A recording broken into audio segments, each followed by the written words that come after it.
Muy buenos días, Juan Antonio, ¿cómo estás? Hola Alberto, muy buenos días, estupendamente. Encantado de estar contigo. Muchísimas gracias, Juan Antonio. Veo que estás en la oficina, ¿verdad? ¿Ya habéis abierto, vuelto a esa normalidad? Ya hemos vuelto. Volvimos, la verdad es que fuimos de los tempraneros, volvimos a finales de mayo y bien, nada, pues recuperando el ritmo poco a poco. Muy bien, pues tú no sabes estar en casa. No, yo soy de los bueno, teletrabajar ha sido una buena solución para nosotros porque nos ha permitido estar conectados, pero entiendo que en nuestro negocio y particularmente personalmente a mí, yo prefiero estar en la oficina. Yo soy de los tuyos, estoy teletrabajando, pero soy de los tuyos. Me gusta estar en la oficina y me desconecto, ¿no? Que estar todo el día encerrado. Bueno, lo primero, muchísimas gracias por atendernos y este ciclo de confidencias inmobiliarias lo que pretende es entender, tener un poco la luz de muchos de los agentes del sector más importantes, ¿no?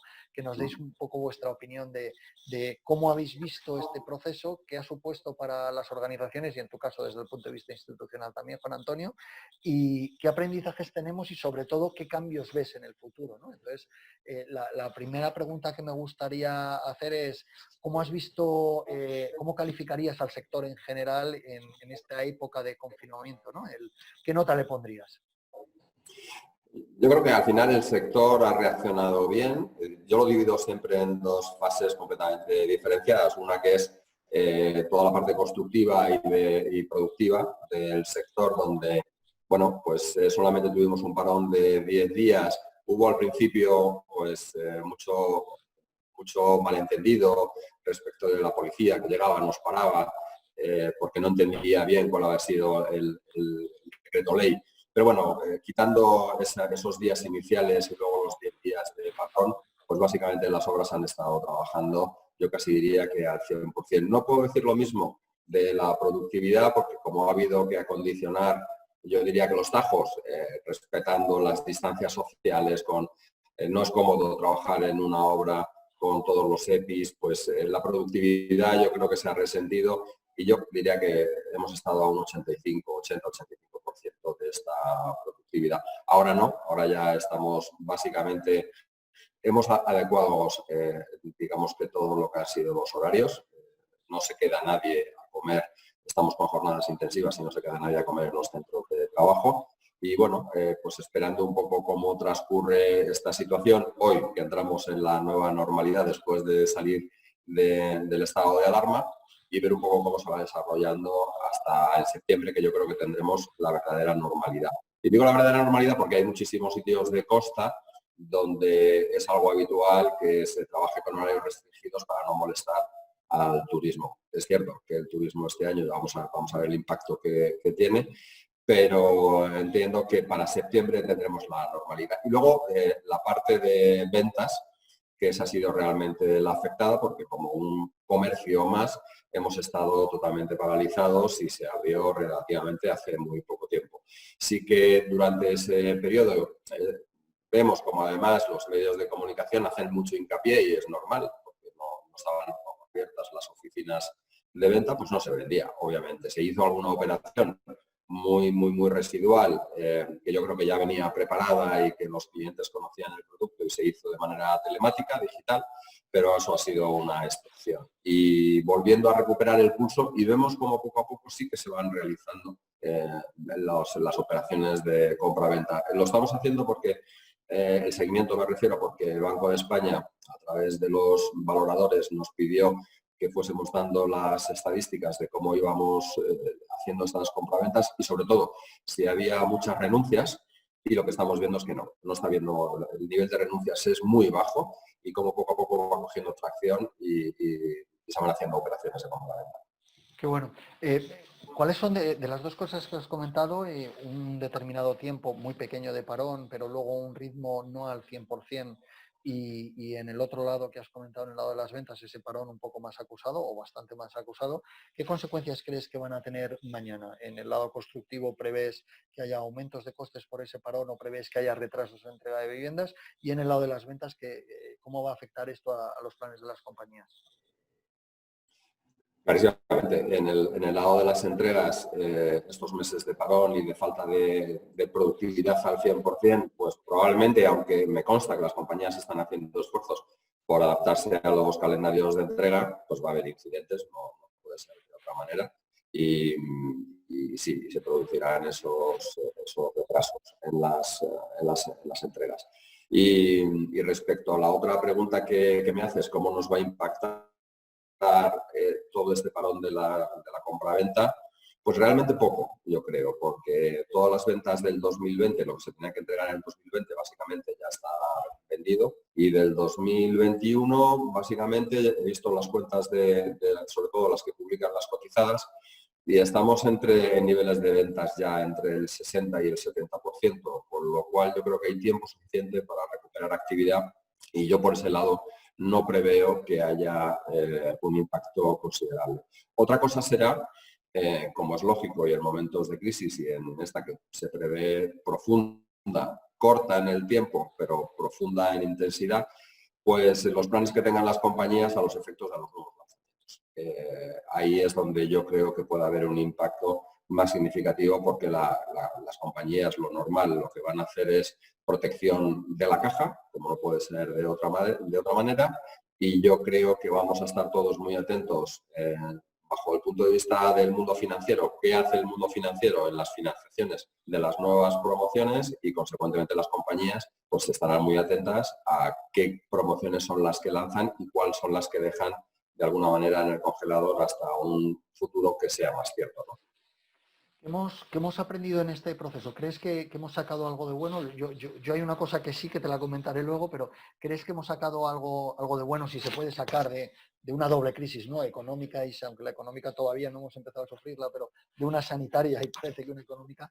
¿Crees que ha habido alguna lección que hemos aprendido? Pues mira, de carácter institucional, yo diría que sí. Yo de carácter institucional te diría que percibo un punto de vista diferente en las administraciones.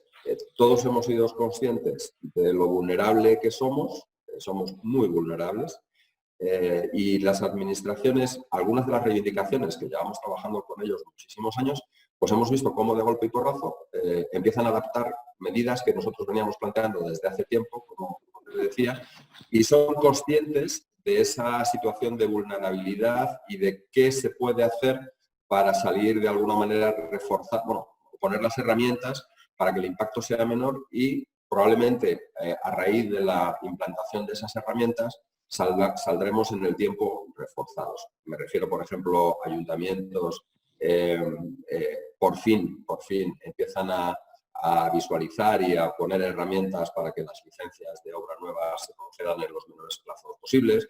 En la Comunidad de Madrid hay una en marcha ahora mismo una modificación de un artículo de la Ley del Suelo para permitir las declaraciones responsables en las LPOs.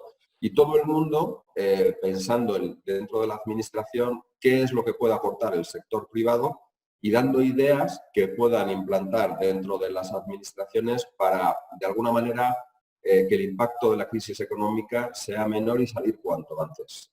Esto yo creo que es la parte positiva. La parte, digamos, más negativa, pues eso, la vulnerabilidad que hemos visto que tenemos, que hoy ha sido un virus pues como el COVID, mañana puede ser un ataque informático que es de tu sector y donde te crees que más o menos lo tienes todo controlado, pues perdona la expresión, se descojona todo. Sí. Y estás en una situación de vulnerabilidad constante. Brutal. Yo, fíjate, eso es lo primero que empecé a tener las primeras conversaciones.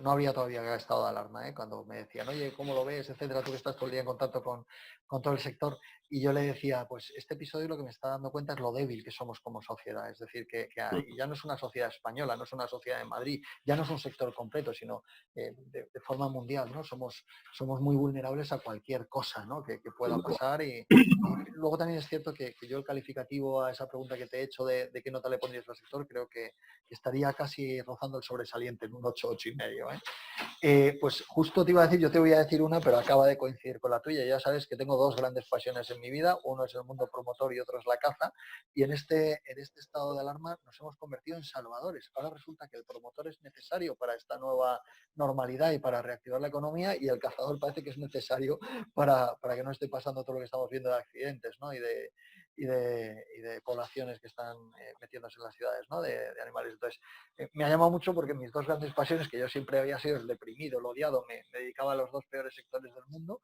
pues ahora resulta que el promotor empieza a ser bien visto. O sea, ¿quién podría decir que un episodio de este tipo nos llevara a ser bien vistos, ¿no?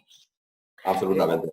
Respecto a eso, Juan Antonio, ¿cómo ves? Ya me has anticipado que seguramente, y dependiendo cómo se comporten los bancos, que coinciden contigo evidentemente muchos promotores, dependiendo, pues las nuevas operaciones o los nuevos desarrollos están un poquito más parados y más en stand-by, pero ¿qué cambios ves o qué cambios ves que va a afrontar el sector inmobiliario fundamentalmente en lo que a ti te toca más de promoción de vivienda en el futuro? ¿Va a cambiar algo? ¿Lo vamos a seguir haciendo de la misma manera? Pues mira, curiosamente por otro trabajo que estoy realizando, me estoy leyendo ahora mismo una historia respecto del urbanismo en España, y es muy curioso ver cómo se repiten los ciclos y cómo se repiten las mismas situaciones, y podríamos extrapolar lo que pasó en el año 61 en España, lo podíamos traer hoy perfectamente en la definición de alguna de las leyes que se redactaron en su momento, y coincidiría perfectamente. Aquí tenemos, yo creo que como sector, ahora mismo dos retos muy importantes, que muchas veces me habrás oído hablar de ellos, ¿no? Yo creo que el acceso a la vivienda de los jóvenes es algo fundamental. Nos encontramos con solamente jóvenes hasta 35 años, solamente el 18% está emancipado del hogar de sus padres, y tenemos una problemática importantísima que tendremos que dar solución. Estamos planteando determinadas soluciones y lo que vemos es que si bien se recibe bien dentro de todas las administraciones, hay un sesgo, yo diría que político, ideológico, que impide tomar determinadas decisiones simplemente por esto, por el sesgo ideológico. Unos porque no se atreven a tomar ese tipo de decisiones, me refiero a favorecer la compra-venta de viviendas con un sistema que hemos planteado, donde al Estado no le cuesta ni un euro y recibe en 350.000 viviendas, si lanzásemos ese plan, recibe más de 15.000 millones de euros en impuestos en las tres administraciones.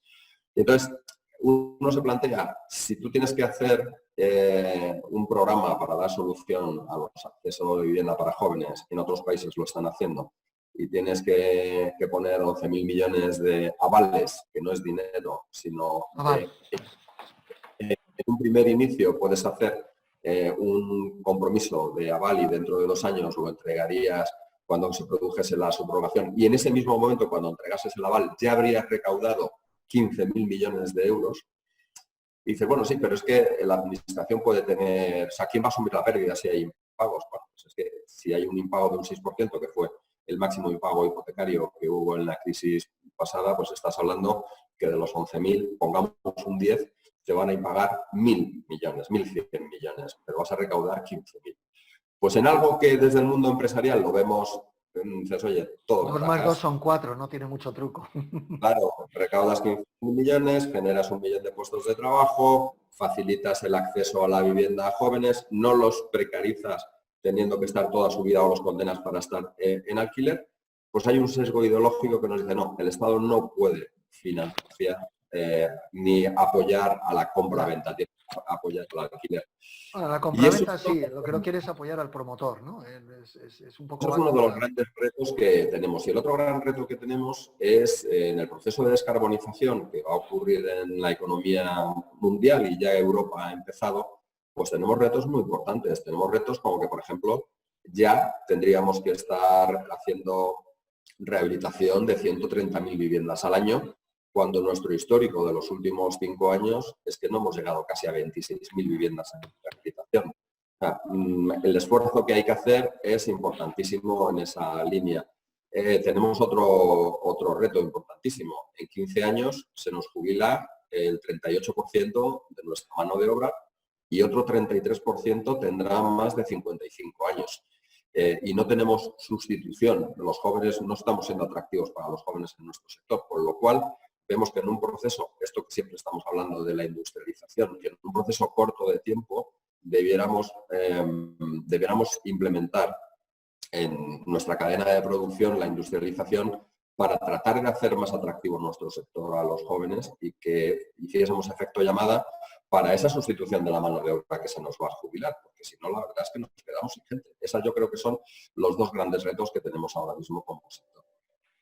Bien, en cuanto a, has comentado antes sobre el alquiler, me gustaría que, aunque has dicho algo, ya sabes que yo siempre he dicho que el joven tiene que vivir y me da igual que sea alquilado que sea en propiedad. Ayer discutíamos en la mesa de la comida con mi hijo ya que tiene 20, 21 años, esto debería sabérmelo yo. Y el papá, ¿y cuánto dinero hace falta para emanciparse? Digo, bueno, primero terminar la carrera, macho, estudia. No, pero yo si me encuentro un trabajo con 400 euros me podré ir a vivir. Bueno, me da a mí que no, ¿vale? Ni siquiera compartiendo habitación. Pero yo lo que creo es que efectivamente el joven debe poder emanciparse, tú lo has dicho, ahora mismo hay muchos que les gustaría, y este caso que te acabo de comentar es de ayer a la hora de la comida, pero claro, no tienen capacidad. En este caso todavía le queda, no quiero que se vaya mañana ni muchísimo menos. Pero yo creo que me da un poco igual que sea en alquiler que en venta, ¿no? Yo lo que creo es que tiene que poder disfrutar de una vivienda y me da igual el término jurídico con el que tenga ese uso y disfrute, ¿no? En cuanto al alquiler, ¿qué es lo que ves, alquiler en concreto en vivienda? Porque además en la parte de Viagora, no la parte tan institucional de Asprima, sí que tienes experiencia en ese mundo. ¿Qué ves que está pasando?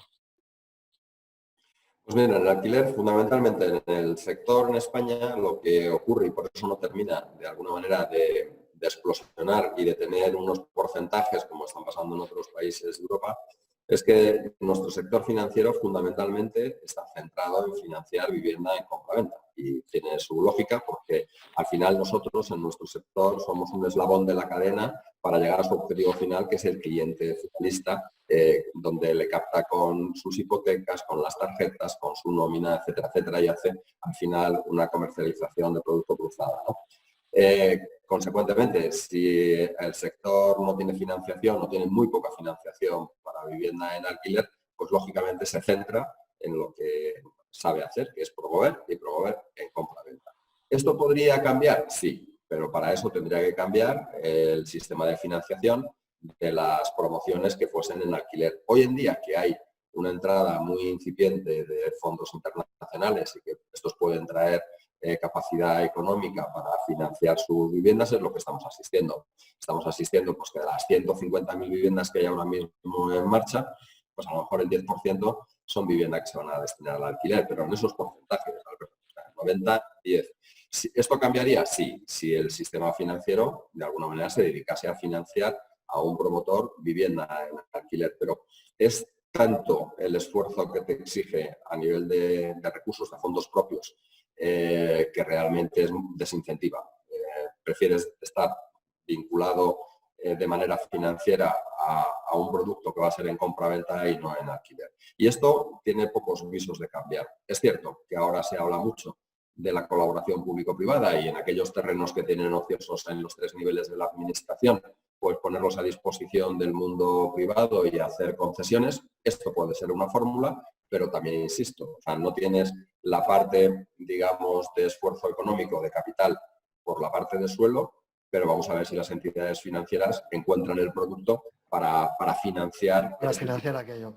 Hablábamos la semana pasada, el otro día hablaba con José María de la Comunidad de Madrid, me decía que de las 15 ya sabes que se han bajado un poco las expectativas a 10.000 viviendas y que de ellas, nos lo dijo en abierto, o sea, está grabado, lo podemos ver, tenía ya precolocado, ¿no? Como si fuera una salida a bolsa, precolocada 5.000 viviendas, ¿no? Por lo cual es una notición y además yo creo que hay otras comunidades que están siguiendo esa iniciativa, ¿no? Que yo creo que es interesante al final. Perdona que te haga un inciso, Alberto. Cuando dices colocado, ¿a qué se refería? ¿A que lo tiene ya adjudicado? No, por supuesto, todavía no he sacado las plicas, todavía están en la parte jurídica, pero tú ya sabes que cuando, bueno, tú has estado en algún proceso de salida a bolsa y antes de salir a bolsa haces ¿cómo lo llamáis? Un roadshow, ¿no? Una Rozo. ronda previa en la que, oye, ¿te interesaría? Y te interesaría. Luego, efectivamente, hay que bajar el detalle y que te interese de verdad, ¿no? Pero bueno, ya sabes que eso es muy típico antes de lanzar una iniciativa de esta envergadura, el entrar en contacto con el sector, ¿no? Incluso, bueno, pues con vosotros, con Asprima, con la asociación también de cooperativistas, etcétera, está en contacto y habéis firmado algún acuerdo, ¿no? Que se ha visto por ahí. Y lo que nos decía es, yo creo que ahora mismo podría poner la mano en el fuego, no sé si esas fueron las palabras, me remito al vídeo mejor, pero un poco como que ya parece que al menos 5.000 viviendas tienen visos de poder salir. Hay que buscar, evidentemente, inversión y financiación y interesados para esos otros 5.000. Que luego, si hablamos de grandes inversores, como en otros países que has nombrado tú, al final esto es para uno o dos inversores, no hace falta 18 promotores o 70 promotores, tantos como suelos, ¿no? O sea que, bueno, yo creo que es una iniciativa que sí potenciará ese mundo del alquiler, ¿no? Al menos del alquiler de rentas protegidas. Es así, pero le quedan dos cuestiones fundamentales que todavía no conoce nadie, que para mí son fundamentales. Es con qué margen vamos a trabajar, porque al final yo sé que desde la Comunidad de Madrid o desde el Ayuntamiento o desde el Estado se hacen sus números, o mejor lo digo de otra manera, nos hacen los números, nuestros números, y esto no tiene por qué ser así. Cada promotora tiene unos costes de capital diferentes, tiene unos costes de estructura diferentes, y lo que tenemos que ver, yo creo, que es cuando salga ese pliego, qué margen es el que tenemos razonable, es el que se tiene para poder acudir a este tipo de concursos, punto número uno, y punto número dos, cuál va a ser plazos que todavía no se conocen exactamente cómo se van a desarrollar estos plazos, y algo que ellos siempre les pido, y es la seguridad jurídica de que en el pliego de condiciones quede lo suficientemente que cambie de esa concesión administrativa, no se puedan cambiar las condiciones económicas que de alguna manera te hicieron acudir a este concurso, ¿no? Magnífico, magnífico. Yo creo de todas maneras que con este nuevo enfoque del sector inmobiliario, de que ahora somos el niño guapo y no el niño odiado, como hemos sido tantos años, de verdad creo que tanto administraciones, privados como sector de la sociedad, varios sectores de la sociedad trabajarán en que esto sea posible. La realidad no te sé decir cómo será, pero estoy convencido que hay una gran diferencia, y tú te lo has comentado también, y es que ahora hay ganas de sentarse a buscar una solución. Antes no, antes Sin éramos duda. generios. Ahora hay ganas de sentarse y me imagino que con cabezas pensantes medio claras, medio con ganas, ¿no? Lo conseguiremos, en eso no me cabe duda. Desde el punto de vista de vivienda, Juan Antonio, y ya por terminar, se ha hablado mucho de los cambios que va a provocar todo esto y que poco más que en Castellana ya no va a querer vivir nadie, que se van a ir a vivir todos a no sé dónde, a Rivas o hacia Madrid, porque allí un chalet es mucho más barato. ¿Cómo ves? ¿Cuánto de ese mensaje hay de realidad? Yo creo que hay un mensaje ahora en ese sentido y se están notando en las ventas. Se están ¿Sí? notando en las ventas, sí, se están notando en las ventas de personas que tenían unas condiciones de vida en el centro y probablemente le faltaban recursos, pues tener una zona verde dentro de su urbanización, una piscina o tener un elemento de expansión. Y sí que se está notando ahora en un primer envite, se está notando el cambio de tipología o de mentalidad y consecuentemente de tipología en la vivienda. ¿Cuánto nos va a durar? Pues al final las personas tenemos la memoria en ese sentido, porque yo creo que cuando toda esta crisis al final sanitaria se nos vaya pasando, que pasará, como no puede ser de otra manera, pues volveremos a, oye, quiero estar lo más cerca posible de mi trabajo, quiero estar con lo más posible, cerca posible de los colegios de mis hijos, en fin, en un entorno de vida que los modernos ahora le llaman de los 15 minutos, donde desde tu casa a cualquier necesidad vital que tengas estés en 15 minutos. Este es, digamos que lo moderno en el urbanismo ahora. Bueno, iremos viendo cómo se va desarrollando, pero yo creo que cada producto, al final, esto es como el agua removida. Ahora mismo hay mucha confusión, tenemos que dejar que se pose todo el lodo para ver con transparencia hacia dónde tiene que ir el sector, ¿no? Quizás puede significar eso, Juan Antonio, que tenemos que pensar más o tener un poquito más de ojo o de cuidado más que con la crisis sanitaria y lo que ha provocado desde el punto de vista de espacios abiertos, etcétera, con la parte económica, ¿no? Que es así que parece que sin duda, nos dicen que va a llegar. sin duda. Oye, De pues esta crisis sanitaria, lo que nos trae ahora mismo, yo creo que nos trae dos crisis más. Una de confianza, donde todavía ves una gran parte de ciudadanos. Además, yo creo que en cuanto más edad tiene el ciudadano, más desconfianza tiene de esta situación de relación social. Los jóvenes, ¿no? Los jóvenes vemos como no tienen ningún tipo de problema, están dándose besos, abrazándose sin ningún tipo de problema. Pero esa crisis de confianza hay que vencerla y sobre todo la crisis económica que va a ser profunda y esperemos que sea lo más corta en el tiempo posible. bien, pues yo, Juan Antonio, como siempre, te agradezco infinitamente tu predisposición. Siempre estás ahí cuando te llamo y además te pediré, te rogaré que podamos seguir este ciclo de confidencias inmobiliarias, que lo podamos seguir en el tiempo para ir viendo cómo se van cumpliendo, cómo vamos variando y sobre todo qué va opinando en el mercado según vamos haciendo cambios, ¿no? Si los hacemos, que está todavía por ver. Mil millones de gracias, Están de verdad, encantados. Juan Antonio. Muchas gracias a ti, Alberto. Un fuerte abrazo. Venga, hasta luego. Un Hasta abrazo. ahora.